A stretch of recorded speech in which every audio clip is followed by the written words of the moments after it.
All right, and we're live. Let's hit that button there. Let's hit this button here. And 1 second. Let's hit another button right there and record. Yep. Okay. We in. Good morning. Good morning. How's everybody doing? Is it the third? Yep. It's the 3rd of January, 2025. And I made it a whole year at my job. Me and my boss celebrated. He's like this, oh my God, you're ridiculous. I said, I know. So, I'm glad you guys are here, and we're getting into it already. So don't get me my voice much better. A goggle. Don't come for me. And again, the morning show and everything where we talk about animal related topics, some law enforcement topics, crime scenes, stuff like that. We get into that mostly on the podcast, on the regular podcast, audio version only. I'm new to this video thing, so I'll be looking over here, and I'll be trying to look up there a little bit as I read off the page. So if you don't, remember to press subscribe. Dude, this is weird. Even asking people, like, yo, can you pump my stuff up, stuff like that? But that's what I have to do. So today's morning show, we're going to talk about episode 147, and we're going to talk about, we're not going to go into it. We're going to just talk about it because it's a huge move. And I'm going to go a little bit longer because it's Friday, and, my off days are Friday, Saturday, Sundays. Hello, the 4-3. It's the best schedule ever. If you get to work a 4-3, that's 4 10-hour hours, and then you're off 3 hours. Best ever, because you have a full day to recover, full day pay bills or do whatever, run errands on a weekday, and it's just an awesome thing. All right. So we're going to talk about EAP, burnout, because me and my boss was talking about this, and I didn't have a mental moment, or what they say, a mental health day or something like that. But I was a little stressed yesterday because, excuse me, I was a little stressed yesterday. And guys, I don't get stressed at work. It's not always been that way. I've been to a lot of therapy. I always say therapy jokingly. I always say it jokingly, but I'm so serious. I think we all need a little bit of therapy. That's just talking to somebody knows a little bit more than you, who's there to listen to you, not judge you, call you out now, but listen attentively to what you are talking about, even if you just vent. So sometimes you need those friends or colleagues and everything where you just vent. You don't want to do nothing except just get stuff off your chest, because it's needed before you blow up. Now, I worked a few years ago. I was at a municipality here in Georgia, and we talk about haters in another episode. I got that somewhere on the playlist, but you just get some people you just can't click with, and I think I can really talk with everybody and get along. That's not true. I think I can get along now with most people, but I was okay. So I got a homie, and I doubt if a boy will listen to this, but he has a part-time job, and he's going through a lot of stress at his job. When I say stress, people messing with him. So he's a part-time cook, and he works the line, and I think he's in line to be junior sous chef, or he might be in line to be sous chef. Not sure, but I know he works at area, at stations, stuff like that. He works the line, and my boy's been doing this a while. Okay, he knows what he's doing. It's his part-time job. He does it after work. He works up in New York, in Manhattan area, and he has this particular, like, 2 people might have been there before him, and I don't know, have more experience like that, but it's like they be sabotaging him at job, or they just trash, and then the boss would get a review like this meat was undercooked and all the stuff like that, and how can we do better or not.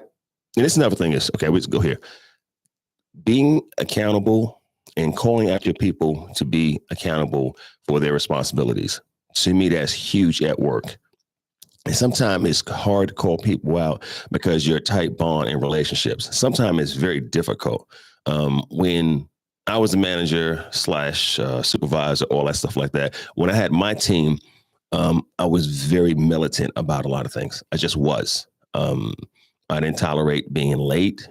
If you're going to be late, call. You know, um, call. I don't understand. You're gonna be late. Call 30 minutes before. It's no big thing. Call. And if you can't call, I don't know why you can't call. If you're dead, you can't call. But if you're gonna be sick, stuff like that, you feel it like that, please. Oh, that's another thing. All right, I'm going to stay on point. I'm going to stay on point. I got my notes. If you're going to be sick, stay your ass home. If you're going to be contagious, stay your ass home, because you can't be messing up everybody else's job and everybody else. If you sick, spreading germs. And again, because you work in close proximity with people, you're going to spread germs. And like a daycare, it will pass along every day.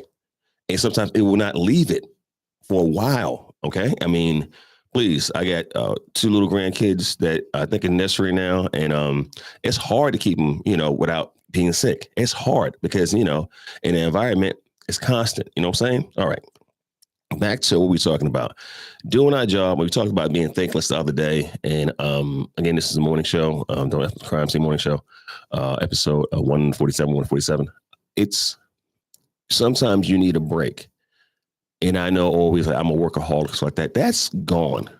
Most old cats like my age were workaholics, and we had pensions and we had unions and stuff like that. Now it's just you, yourself, and nobody else. And you don't know how to take a break from the job, and you speak bad about the job every day. If you're waking up, if you're having stress, bad stress and shakes and night sweats or cold sweats or whatever, the day before you come in, got problems. You got serious problems. Now, me and Dustin, we was talking, and it's a big push on mental health in our industry and mental health all around. And Dustin, for our network, he teaches compassion fatigue. I can't teach it. I suffered from burnout one time, and burnout and compassion fatigue are very, very similar, very, very similar. But I suffered from management burnout when I didn't think management was doing stuff, and I was stifled. So was I burnt out? I don't know. I just didn't like the people I was around. And I probably sucked, and I had a very, very poor performance where I worked before. Poor performance, because I was like, I didn't want to be there. It was just a job. And being in this industry, for 30 years now, I've never showed up and just checked out. And it's hard when you come to work and you clock in, but you check out and you just do everything routine. That's bad for you, safety wise. It's bad for the public, and it's bad for AKA the animals that you're handling, because you're not focused. You know what I'm saying? Especially at driving stuff. It's it can be very stressful. And then when you have coworkers, when you have coworkers, I wouldn't say it's difficult, but you see them, especially if you have a drive. And if you have a drive when you come to work, and it's like bang, bang, bang, bang, bang, and they're like bang, bang, you're like, motherfucker, like jump in line, let's go and let's get stuff out the way. I've always been a person, I clock in. First of all, I like to be early. Because on time is late. I'm old school, but I like to be early. Change or come to work with stuff on, I don't care. But by the time you get to roll call, that's another thing. Oh, roll call. Roll call is awesome. But anyway, burnout, compassion fatigue. Is it time for a new job? Is this your new job? What's your stressors? What do you do to relieve stress, stuff like that? And like I said, Dustin, he teaches a great compassion fatigue training. He's really good. He has really good stories. Everything's relevant. You don't have to work. Now, don't get me wrong. When we both teach and talks like that, we get sidetracked. We come back to the main stuff like that, to the main points, objectives, EOs, stuff like that, TPOs, all that stuff like that. But I think it's important to have an outlet, because if you don't, it leads to bad things for you and bad things for your health. You can get into a lot of really bad things health-wise and bad habits, because you don't know how to deal with the stress at work. because it leads to coming home, having stress at home. If you have a significant other, a family, or whatever like that, you have an animal. I don't, we talk about the link and we go into the link throughout, I guess, this show, stuff like that. And I talk about it, when I'm doing my regular podcast. It's weird. It's really weird to come home and don't know how to decompress. And I always say, like your significant other, if you get home before them, good, because you have time to decompress. But if they get home before you, they might want to see how your day was and come see you like that. And sometimes you have so much energy, negative energy, that it's not good. Even though you want it to be good and you want to see them, get some hugging like that, see the kids and everything like that. Not now, motherfucker. Please, back the fuck up. You need a second. And some significant others do not know how to let you decompress. They see you and everything. Like I found out how to do it. I found out how to do it in my past relationships. I know how to do it. I'm like, hey, what's up? Tap you on your ass and everything. You need anything? Okay, I'm going over here. I know. Okay, over here. You want a snack? Okay, here before we eat. We good? All right, bye. I know how to leave you alone. And let you have your time. Your time. Okay. Because bringing all that negative energy across your threshold. That's another thing. Negative energy coming across your threshold. So I would say this. You can have friends outside of work. Please do. You can have associates at work. Are they friendly? Something like that can be. Will you have a few friends at work? That's possible. We have haters. That's definite. To me, when you're throwing a party for whatever, you're entertaining guests like that or anything, be careful inviting your coworkers. Oh, Father Lord. Woo, Lord. Be careful, because all that negative stuff, you try to be cool, stuff like that, and you invite somebody over. Whoever didn't get invited going to have a mean mug when you look at them come back on Monday. Well, why you invite me? Because and your inside voice, because motherfucker, I don't like you. But your outside voice, like, oh, I just forgot, something like that. But really inside, you're like this. I don't fuck with you. But it's another story. Okay, that negative, and the ex-wife, she said she had a few poignant things throughout that marriage.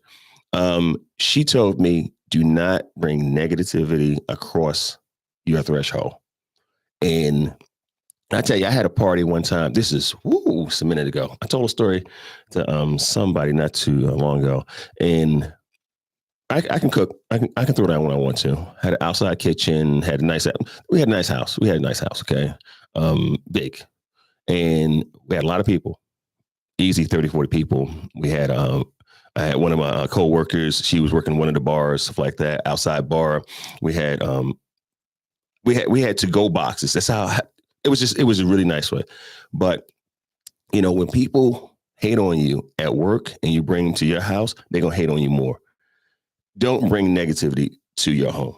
Okay, stress at work, and then you're gonna stress with that to go around, because people talk. Now, people were inside my living room. This is years ago. Eating my food, eating good now, eating my food, talking about me in my house while I eat my food. And I had to woosah. I had to really woosah. And I was, Mr. Hurst wasn't a woosah back then. I was like this motherfucker. But, I had to let that go, because I was like, this some bullshit. And, I brought that negativity across my threshold. You don't do that. You just do not do that. And since then, I think I threw one more party, and that was it. And it's rare for me to throw a party, a soiree, or whatever you call them now, like that, because I'd rather meet y'all somewhere and hang out. Okay, back to this, okay? Because burnout. I was burnt out one time, and it's not because of my direct supervision. It wasn't. And we were good, really off work. At work, but it was the supporting cast above that supervisor. Trash, straight trash. There was nothing writing people up. Shit, I got wrote up. Now these motherfuckers wrote my ass up. Okay, because I wasn't following orders. I wasn't following a whole bunch of stuff like that, because I was in my feelings like, y'all doing shit wrong. You can't be that way when you come to a new organization And even though the SOP is outdated, even though they have no rules and regulations for the most part, and you ask questions because you're supposed to, or that's the way we always been doing it. Not good. Not good. Not good. Not for Mr. Hurst here. Okay. Officer Hurst, hell to the no. All right. But I blame the whole experience on that job was me. I was in my feelings because, I thought I was coming there to engage in the a cause of change. And again, we talking, it doesn't have to be my way, but it needs to be the right way. Okay, the right way where everybody agrees that this makes sense. This makes sense to do it this way. I mean, everybody. Okay, and when I got to this one location, I was like, "This is trash. This is trash." And when you're constantly, I'm sorry. When you're at a job, and this is before the burnout. Okay, when you're at a job and you're still writing handwritten reports. I'm sorry. This is the 21st century. We have this thing called a computer, and some of these apps, or even on your phone, you can talk and it writes shit out for you. And you can type. I know we had this thing called a word process back in the day, and we had a computer, and now we can just talk to type and something like that. Writing things, reports. Now, I didn't say a citation. I get that.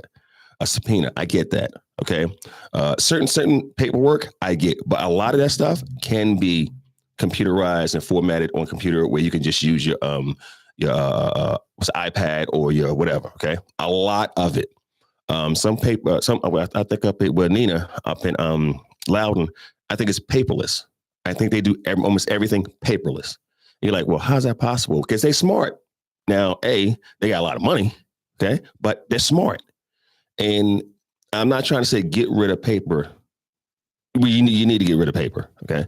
And then have a good system, your IT department, and have a working IT department that understands you and you understand them, okay? And you can call them and they can remote into your stuff and say, oh, blah, blah, blah, blah, and walk you through. Try to make sure they just don't fix it. They walk you through so you know a shortcut, or they put a shortcut on your screen, okay? So again, the burnout was real for me because it's not that I wasn't heard. I thought I was coming there to usher in change. When I say change, routine, mandatory, doing things a certain way. Everybody, not one person had this. So, a lot of things I couldn't understand because some of it was like you do all this paperwork and you put it in the folder and then you take all the stuff out the folder and then you scan it in the system. Oh, stop. So you had to write it down 2 or 3 times, right? You had to put it all in a folder to be written. To be in a certain way. And somebody have to sign off on a folder that you're going to take all the material out the folder and scan it in anyway. Okay. Help me understand that. Right. Or you had to write multiple reports or multiple. I'm like, this is ridiculous. And learning systems or data systems or whatever programs you have. So in the animal control world, you have this thing called Chameleon, Pet Point, Shelter Buddy, and you have a few more. Okay. It's only about 5 or 6, unless somebody makes one to you. Okay. But the leading ones will be Pet Point and Chameleon. Now, I've learned them both. Sorry. I've used them both. Pet Point, to me, far superior to me. People say, I don't like it. It's this, and that. Chameleon, I know y'all gonna come for me. And I know you're a chameleon lover. So like, it's the best thing ever. No, it's not. It's so innovative. Excuse me. It's so innovative. And I'm like, no, it's not. That's just like Jurassic Park, the first one. Only reason why I like Pet Point over Chameleon, and y'all like, bro, we was talking about burnout. I'm going there. The real reason I like Pet Point is because I can list my complainant and my suspect, and if I need to readdress that as a witness, I can add all these things into this. Okay, whereas Chameleon, Nah. You might have to go out and make a new case number for another address. But in PetPoint, you can have multi addresses and whomever like that. One case number. It's to me, it's the whole loading of pictures and stuff like that. I don't understand none of that shit. Okay, on both ends, because I like to have our pictures separate, like my boss does. Now we still load some stuff up, inside some of the programs. I'm sorry, some of the folders, but we have a separate folder for just case pictures, stuff like that. And all we do is, say, see this folder over here, like that. I mean, it's simple. I think at my old job back in Georgia, like that, they still use the CIU files, right? And I made that thing up, I don't know how many years ago, 15, 16, 17 years ago, because it just makes sense. It just makes sense, okay? And, the burnout for me was beating my head up against the board because they didn't want to change. They said they wanted to change, but they didn't want to change. When I was in Georgia doing, in the cab, change was constant because we was under the police. It wasn't standalone. I think they're standalone now. But when you was under the police, it was consistent. It was mandated. You have to have this. It was structure. And, for a Cro-Magnon person like myself, me, caveman, it was so easy not to have burnout because I had to read Who Moved My Cheese, my whatever like that. And it gets you ready for change. Okay. And to avoid burnout is sometimes getting your question answered. Or at least they trying to answer your question. And the question shouldn't be like, my mind thing was like, well, why do we do it this way? And you tell me, well, that's the way we always done it. Stress. For me, that's stress. And then, doing a job that I'm not used to. When I say doing an occupation I'm not used to, I was an ACO for many years, and then I went up the ladder and came back to being an ACO. That is tough. That is tough when you're used to being in charge. And my XX, my XX, she asked me, asks me, because y'all want to come in with the ask, are you sure you can be in a subordinate role? I'm like, yeah. I didn't know this. Only if I had a strong leader. Okay. And a leader's not my supervisor. That's my supervisor. My supervisor could be good, bad, or different. Doesn't make a difference. But your leader should be way up top, about 4 or 5 ranks ahead of you, and should be a lot of consistency there. Okay. I mean, really. And it doesn't make a difference as a male or female. All right. It just doesn't. I know some old school men like this. I can't listen to a female. Well, I guess swipe left. Right. But the way I got the burnout was I was turned off. Like, so no matter what I say or what I suggest, y'all gonna shoot it down because it was like this. Yeah, I checked out, and the burnout was real for me. And I was one of those that I needed EAP. Now I've been to EAP before. Okay, mandatory. Don't. Okay, if your boss sends you to EAP because they're setting up to fire your ass or write you up or whatever like that on paper, real talk.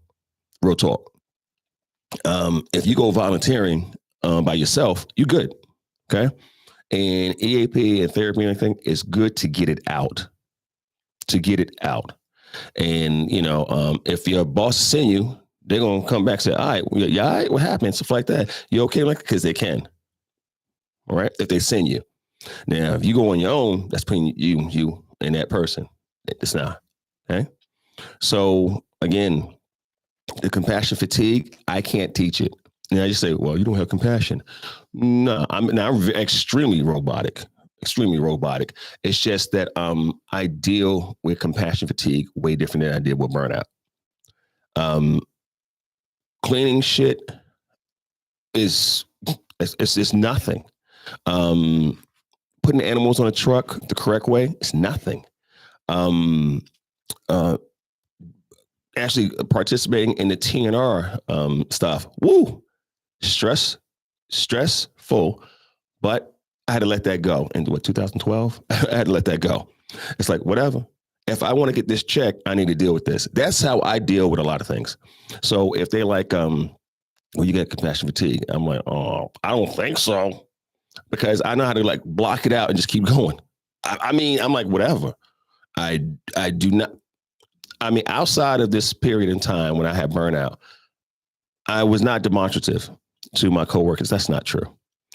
Um, if I was in charge, yeah, I know how I went. Okay, everybody, I was like, I was a little taskmaster and stuff like that. I whip your ass all day, but I'm going to be in there with you and getting dirty, much like that. I brought 2 uniforms plus a like one of those Dickies zip ups or the all-in-one jumpsuits. I brought one of those like that for hoarding cases, stuff like that. Plus, we had a whole all our bins with all our tie backs, stuff like that.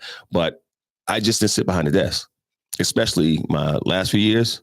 Everybody know I used to work the road, especially when I was in the cab, at least once, twice a week. Sorry, so that's not true. That's not true. Saturday, Sunday, and Monday. Yeah, so it was definitely Saturday and Sunday. I used to work the road. I used to take the busiest area, which used to be Southwest. I think Tucker might be the busiest area now. And Monday, I'm downshifting because I have my OIC there. And on Tuesday, that's my paper day to catch up on my paperwork. And I'm not doing shit. Sorry, that was my Friday. Tuesday was my Friday, so I wasn't doing shit. So when I was over there, I didn't have burnout because I had people in place that I delegated all the stuff I need to get done, and everybody did it. It was really like automatic. It was on automatic pilot. It was easy. Okay. So again, EAP, if you're feeling some type of way, go. Your county, your city, if it's a municipality, they're going to have some type of EAP, go. All that mental health day and everything, you could take one or 2 a year, something like that. If you need to go see somebody, go see. If you have a real true friend, and they recognize your ass stress, stuff like that, you need to go talk to somebody. I mean, really talk to somebody professionally, or talk to somebody where you get good advice. Now, everybody ain't gonna give you good advice. Okay, there's like, well, come on down to the bar. We talk about this. Not a good place. Okay, we'll come out eat. Not a good place. You could talk to me on the phone and in person, stuff like that. Let's go to a park on the bench and let's talk. So we focus on what? Not food, not drink. We're talking about not the birds and shit. We're talking about, okay, what's up? Or on a walk. What's going on? Right now, I'll stereotype because I think women talk to women, and then I think it's a good thing. Men are learning how to talk to other men about a lot of shit. Okay, and you have to watch this now. You're gonna watch this. Okay, you have to watch being stressed and not be able to go home and talk to your spouse. But you have a work husband, work wife, work girl, stuff like that, and you start talking to them. Watch that shit. I'm telling you now, watch that, because the stress and the EAP ain't gonna help you if you dip your county pen in county ink.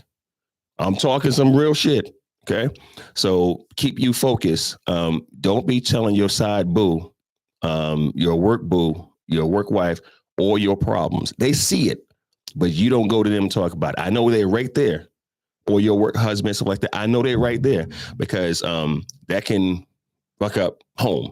Please believe me, I understand that, and I know that. Okay, you don't see it at the first time, but because they agree with you a lot more than not. Some of them will call you out, but most of them will agree with you. Yeah, I understand. Yeah, and that me understanding and you just listening to me leads to me like this. How you doing? Right? And we don't need that. Okay, we're talking. So again, if it's a new job, you need to shut up, write it out a little bit, and understand what the rigmaroles are to the job. Okay, like I go back to my boy on the line and being a chef like that. The problem is when you have people. See, we has these Crocs. They have uniforms like that. He wears these Crocs out there, non-slick, whatever like that, and he leaves them over here by his like I guess his locker. Somebody moved him, and he had to wear his Jordans, stuff like that. He was losing his mind. If somebody's doing stuff on purpose, that's a problem. Okay, if somebody's in your station, not supposed to be in your station, what do? Do you go to your boss? I'm sorry, your supervisor? Do you go to another officer, a lead officer, to holler at them, or do you holler at them? And how do you holler at them? Do you like, yo, and then is it a female? Right? it's different. And I'm not trying to be sexist or biased, but it's different. If I'm a guy, I'm 6'2.5", I'm about 245.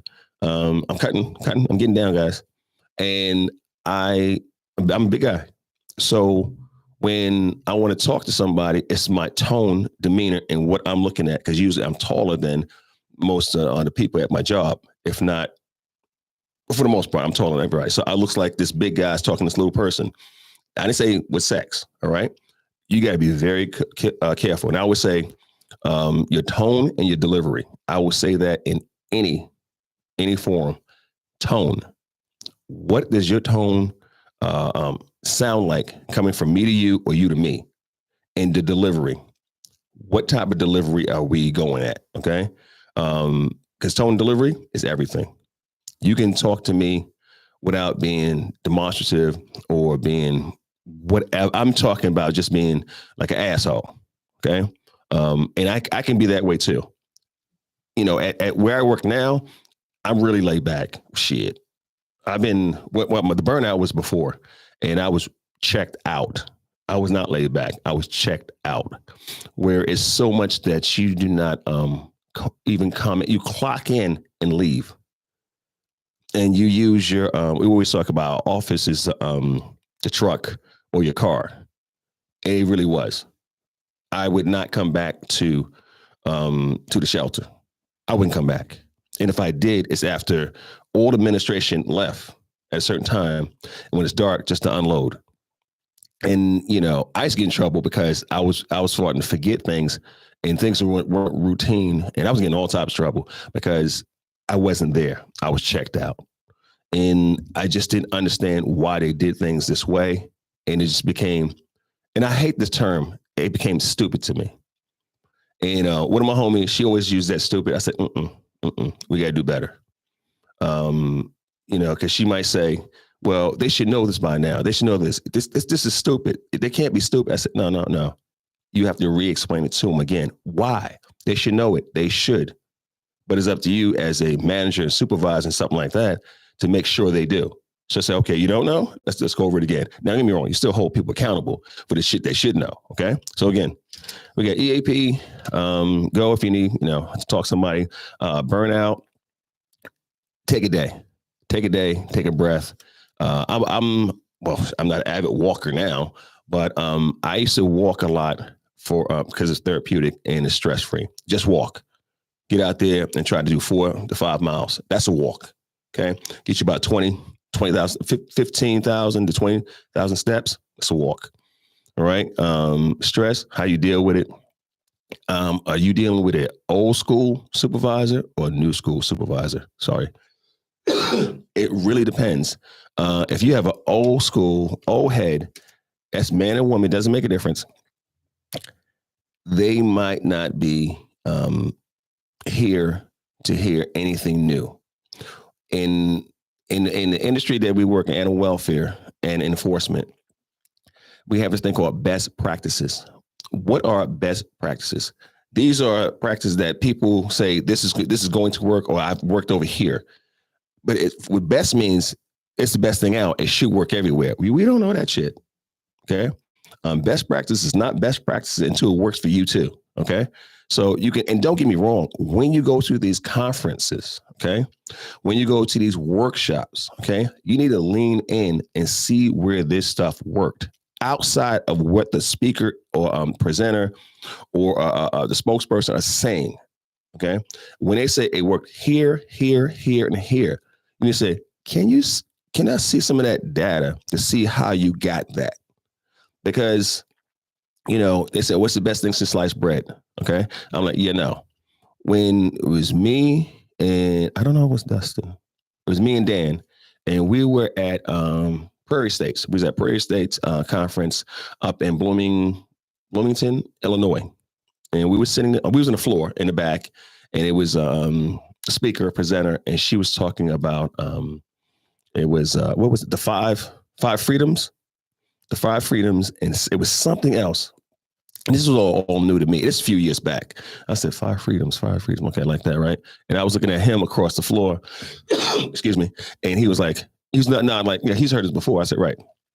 But the presenter kept using a term when she said sometimes, when the animal's acting aggressive and stuff like this, they have to get the bar and put the bar on the dog, and they have to move the dog with the bar. And I was like, okay, what's the bar? And I said it to myself, and I looked at him. I know he was puzzled. He's puzzled like I was. And a lot of people wasn't asking questions. So I had to raise my hand and said, what is a bar? And most people, when you ask questions in a group hall, people looking like this, man, just let them fish. Why are you asking questions? Because motherfucker, I want to know. So I said, hey, what's a bar? And she said, oh, a control pole. And then I says, well, why don't you just call it a control pole? Now, the whole room looked at me like, why are you messing up the class? But it didn't make sense to me, okay? You have a piece of equipment, all right, that's universally known as a catch pole that we say it's a control pole, because that's what it is, right? And, a snare or whatever they call it the bar. Now, the bar seems heinous. It seems like it's like it has the in front of it. It's like, does it have a theme song? I'm dead up. I'm not tripping with y'all. I'm like, for real? I'm like, the bar. I'm like this. I mean, it's like almost like, what's that? The bar.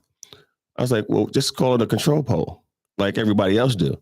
Because when you label this apparatus, this piece of equipment that is highly useful, used correctly, right? It gets the job done for the purpose it was invented and uses for, okay? If you call it the bar, it sounds like this menacing force that, like this, where's the bar at? Go get the bar. It's locked away in the closet. It's like, it's like the secret handshake and shit. You like, you have to open up all the stuff like this, the bar. And it's in the control pole, aka catch pole, is looking at you like this, bro. And it's like this aura of light comes on it. It's like this. I have not been used in so many times, and you get it out there. And then if the person even knows how to use the damn thing, because they got it locked up, okay. If it's an old school, a lot of people will use a control pole over a leash. Okay. Now, depends on the training, how old you are. Slight new school, a lot of people use leashes before you use catch pole. I'm like this. This is me. Okay. Situational. Tactical. I use leashes all day. I know what I'm doing. Plus, I have a small catch pole, that's really small ones, just in case. Okay. If you're new to this, listen to your FTO, field training officer, and follow accordingly and get trained right. Because if you think you're gonna go to every dog and you don't need a control pole, okay, that bite, weight 100, gonna get your ass. All right. Just be real with that. Just really be real with that. What you want is experience. And if you're new to the job, you don't have experience to put in your OODA loop. That's another story. Okay. Another story. But if you're old school, you have all these memories. You have all these times, all these cases, all these calls you've been on, unless you at the fucking desk curmudgeon, Debbie Donuts or some shit. Okay. But you should understand it's situational. What's the situation? What do I need? And make sure, we always talk about this, make sure your equipment works. Okay. Before you get out there. Right. And I would say this, and we're going to end shit because I've been going. I know I went way over because we had a few things out the way. I think I got all of them out. New job, old job, stress. We got that. Compassion fatigue. That's all going to be Dan. I'm sorry, say Dustin. Dustin's a master at it. Dustin can teach compassion fatigue. I think we both suffer from burnout, but Dustin, because when I had to take the class, compassion fatigue, I felt it like 7 times in a row. Because people said you're insensitive, you're a horrible human being. I'm like, maybe, I don't know, but I just couldn't understand. Like, I never got tired of locking people up. I never got tired of investigating. I never got tired of it. I never got tired of it. I never had a burnout, stuff like that. Only thing I will say, if you're working cases and you having a problem trying to solve the case, and you should bounce ideas off of your partner or other people when I see people, investigators, seasoned officers like that. So it helps you out. Okay. Especially if they've done it before, whatever like that. And if you're the only person, and I get calls during the week, I mean, anywhere from about 2 to 4 calls a week. I'm like, hey, I had a question about this like that. And we go through it. Okay. And I love answering questions like that. And my boss sometimes like this happens all the time. I said, well, I'm a go-to, just like Dustin's a go-to, like Dan's a go-to, like Jim's a go-to. We're just a go-to because you've been in the game a long time. And some people like this, they know you have the experience or something like it. So they're like, can you glean anything into this before I handle this, or how should I go about this? That's being a good officer, trying to like, okay, and researching what you need to do. Okay. It's not that we do know more than you at some point, but I'm like, I still call my mentors. I call, my peers and say, hey, I have this going on. Do you have this and everything? And I'm trying to get Jim on today. I believe he said, excuse me. I think I'm trying to get Jim on today, this afternoon. We're going to talk about good topic, really, really good topic. Dr. Jim Crosby, trying to get him on today on the Normal Audio podcast. But anyway, so let's do that. I think I got everything over here. Guys, make sure you push the subscribe button and give me a call back, stuff like that. And I'll update you guys on the Facebook and make sure I key in the link and everything. I'm working on this media, stuff like that. It is hard, right, to do all this by yourself. I understand why other people have people, and you have editors like that, and people use this one and what's this OBS studio, something like that. Because I want to start doing reactive videos for us, what we see on YouTube, because you got some good ones. Oh, you got some good ones.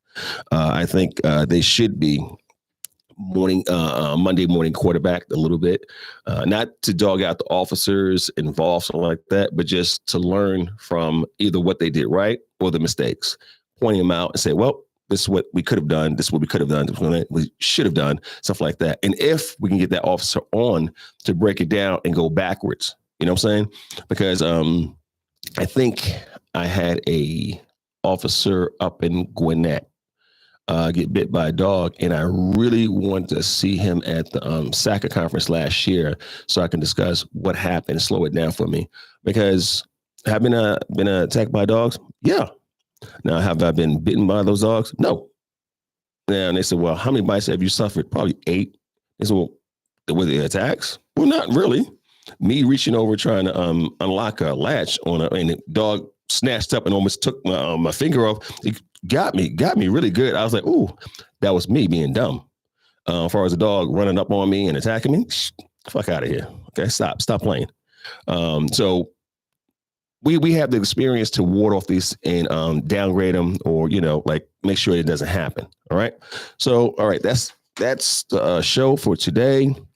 Hope you guys enjoy it. Went way too long, and this was Don't Have the Crime Scene Morning Show, and this is episode season 5, episode 147. And guys, I'll holler back, and please subscribe and put something in the comments and hit me back, something like that, so we can go back and forth. It's early, and I know everyone's like, the chat. Y'all asleep. Y'all getting up, putting your pajamas and taking them off and going to work. All right. Talk to you guys later, and I'm out. End stream. Stop there. We got one more to stop. Where's it at? Right there. Stop right there. Got him. And all right.